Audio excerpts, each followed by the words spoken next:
ये China radio international है। अस्सलाम वालेकुम। ये चाइना रेडियो इंटरनेशनल की उर्दू सर्विस है। बीजिंग स्टूडियो से अब तक की खबरों के साथ मैं हूं रिजवान अब्बासी। सबसे पहले अहम खबरों का खुलासा।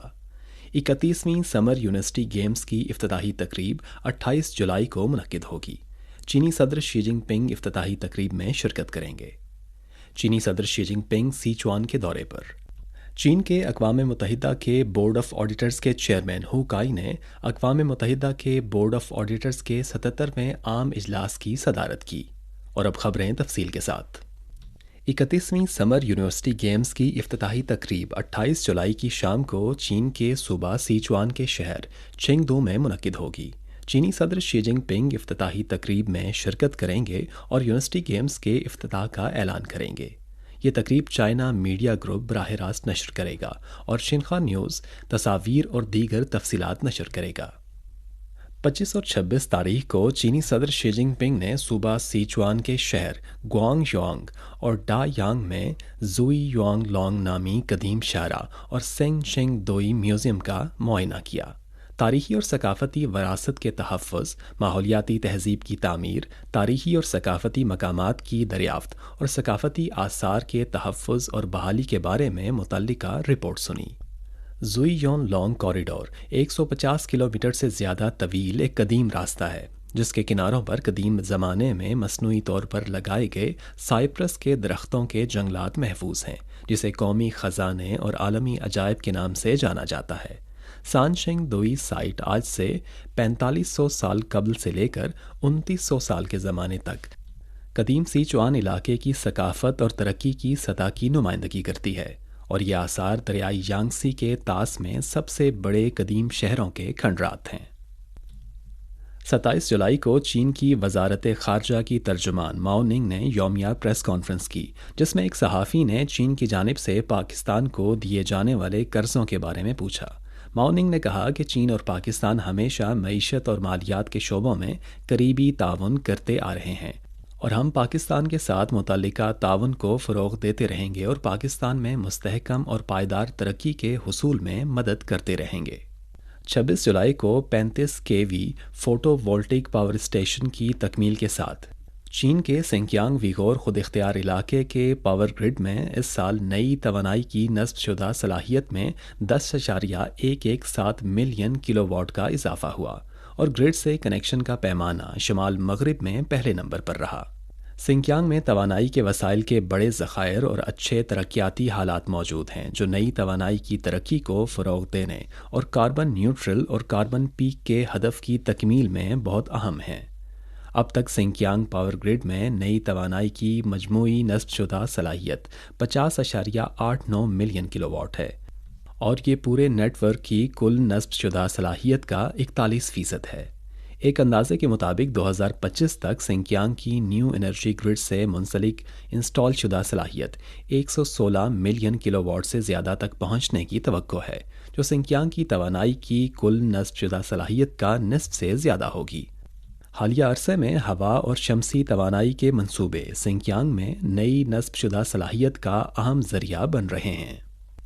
25 से 26 तारीख तक अक़वाम मुत्तहिदा के बोर्ड ऑफ ऑडिटर्स का 77वां बाकायदा इजलास न्यूयॉर्क में अक़वाम मुत्तहिदा के हेड क्वार्टर्स में मुनक्किद हुआ, जिसकी सदारत अक़वाम मुत्तहिदा की ऑडिट कंपनी के चेयरमैन और चीन के नेशनल ऑडिट ऑफिस के ऑडिटर जनरल हु काई ने की।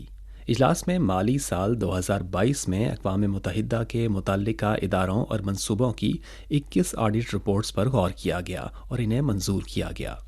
होकाई ने इस बात पर जोर दिया कि अक़वाम मुत्तहिदा इंसानी अमन और तरक्की के अजीम मकसद को फ़रोग़ देने में अहम किरदार अदा करती है और इंसानियत के हम नसीब मुआशरे की तामीर को फ़रोग़ देने के लिए एक मजबूत अक़वाम मुत्तहिदा की ज़रूरत है। ऑडिट कंपनी अपनी ऑडिट जिम्मेदारियों को ईमानदारी से निभाते हुए पायदार तरक्की के लिए अक़वाम मुत्तहिदा के 2030 के एजेंडे पर अमल दरामद को आगे बढ़ाने के लिए मेहनत से काम करेगी।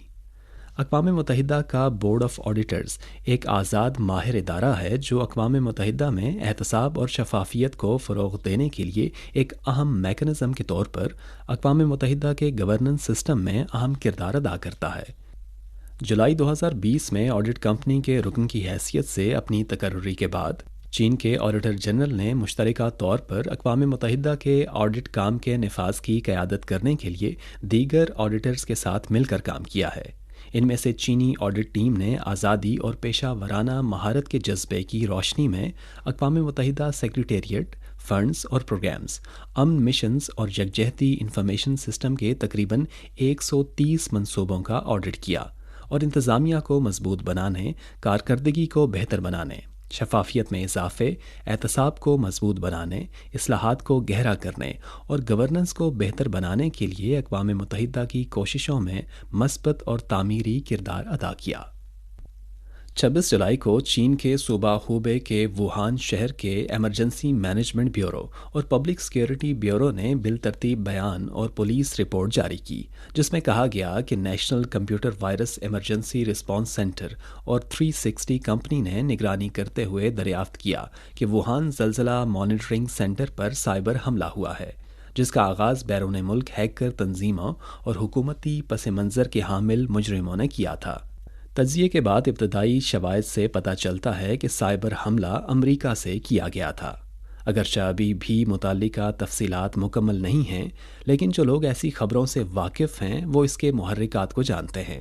2022 میں national computer virus emergency response centre اور 360 کمپنی نے یہ بھی دریافت کیا کہ چین کی نارتھ ویسٹرن پولی ٹیکنیک یونیورسٹی پر بیرون ملک ہیکر تنظیموں نے حملہ کیا تھا۔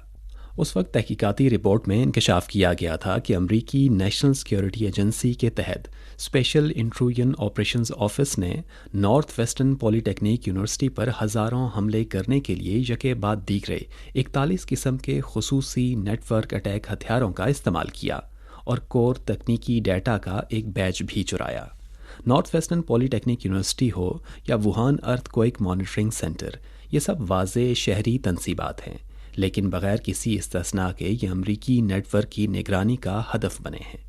یہ بالکل اسی طرح ہے جیسے CIA کے ایک سابق ملازم سنوڈن نے 2013 میں پرزم سسٹم کا انکشاف کرتے ہوئے نشاندہی کی تھی کہ امریکہ دراصل عالمی سائبر سپیس کی ہمہ جہت نگرانی کرنے کی کوشش کر رہا ہے۔ امریکی عالمی نگرانی کے نیٹ ورک میں چین اصل ہدف اور شکار ہے۔ امریکہ کے خیال میں چین کی نگرانی کو مضبوط بنانا اسٹریٹجک مقابلے کا ایک ضروری ذریعہ ہے۔ وہ امید کرتا ہے کہ نگرانی کے ذریعے امریکہ سے آگے نکلنے کے لیے چین کے خفیہ ہتھیار کو سمجھ سکے اور اس کی تصدیق کرے تاکہ امریکہ کو چین کے ابھرنے کے خطرے سے بچایا جا سکے۔ اس مقصد کے حصول کے لیے امریکہ چین کی ہر یونیورسٹی اور ہر ادارے پر آنکھیں اور کان لگائے رکھنا چاہتا ہے تاکہ چین کے ہر اقدام سے باخبر رہے۔ انٹرنیٹ پر ایک کہاوت موجود ہے کہ امریکہ دوسروں پر جو الزامات لگاتا ہے وہ یا تو خود کر چکا ہے یا کر رہا ہے۔ سائبر حملہ ایک بار پھر ثابت کرتا ہے کہ امریکہ مسلسل بڑھتے ہوئے سیکیورٹی اضطراب کی وجہ سے چین پر بے لگام سائبر حملے جاری رکھے ہوئے ہے۔ یہ ایک بار پھر ثابت کرتا ہے کہ امریکہ ایک حقیقی ہیکر ملک ہے۔ دنیا بھر کے امن پسند لوگوں کو سائبر تسلط کی مخالفت کے لیے مل کر کام کرنا چاہیے اور مشترکہ طور پر سائبر حملوں سے نمٹنا چاہیے۔ 26 تاریخ کو اقوام متحدہ کی سلامتی کونسل نے روس یوکرین تنازع پر 2 عوامی اجلاس منعقد کیے۔ اقوام متحدہ میں چین کے مستقل مندوب گنگ شوانگ نے اجلاس میں کہا کہ چین کو یوکرین میں کچھ عرصے سے بگڑتی ہوئی صورتحال، محاذ آرائی میں مسلسل اضافے، بڑھتی ہوئی شہری ہلاکتوں اور اہم شہری تنصیبات کو پہنچنے والے شدید نقصانات پر گہری تشویش ہے۔ گنگ شوانگ نے نشاندہی کی کہ لوگوں کے مصائب کو کم کرنا اور صورتحال کو مزید خراب ہونے سے روکنا ضروری ہے۔ چین تنازع کے دونوں فریقوں پر زور دیتا ہے کہ وہ فوجی محاذ آرائی کو ترک کریں، تحمل کا مظاہرہ کریں، جنگ کو قابو سے باہر ہونے سے بچائیں اور ناقابل تلافی صورتحال کو روکیں۔ گنگ شوانگ نے کہا کہ یوکرین کے بحران سے نکلنے کا بنیادی راستہ سیاسی تصفیہ ہے۔ یوکرین کے معاملے پر چین نے ہمیشہ کہا ہے کہ تمام ممالک کے اقتدار اعلیٰ اور علاقائی سالمیت کا تحفظ کیا جانا چاہیے۔ اقوام متحدہ کے چارٹر کے مقاصد اور اصولوں کا احترام کیا جانا چاہیے، تمام فریقوں کے سیکیورٹی خدشات کو مد نظر رکھا جانا چاہیے اور بحران کے پرامن حل کے لیے تمام سازگار کوششوں کی حمایت کی جانی چاہیے۔ چین یوکرین کے بحران کے سیاسی تصفیے کو فروغ دینے کے لیے بین الاقوامی برادری کے ساتھ مل کر کام کرتا رہے گا۔ یہ تھیں چائنا ریڈیو انٹرنیشنل کی اردو سروس سے اب تک کی اہم خبریں۔ رضوان عباسی کو اجازت دیجیے. مزید خبروں کے لیے دیکھیے ہماری ویب سائٹ. پتہ ہے urdu.cri.cn.